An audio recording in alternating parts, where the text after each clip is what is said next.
100 años de investigación en bruxismo publicados en las mejores revistas del mundo. Recientemente, un grupo de investigadores internacionales decidió consensar todas las investigaciones a nivel mundial publicadas en revistas de alto impacto. Ahora, mira 3 informaciones que necesitas saber.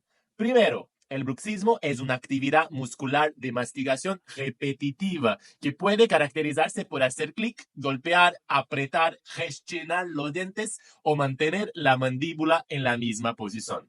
2. La prevalencia es muy variada y puede llegar a 8% en adultos y hasta el 14% en niños. Y cuando se pasa directamente al bruxismo del sueño, este puede llegar hasta a 40%. Y tercero, sobre la toxina botulínica tipo A, aún no hay evidencia suficiente de su seguridad y eficacia en el bruxismo. Y para finalizar, el cuarto tema extra bonus para usted. El enfoque de los odontólogos relacionados con el bruxismo debe centrarse principalmente en la evaluación del bruxismo en relación con los factores de riesgo y condiciones comórbidas del bruxismo.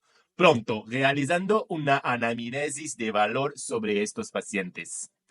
¿Quieres entender más sobre este artículo y sobre el bruxismo? Regístrate en el enlace de la bio y te enviaré una clase solo sobre esto.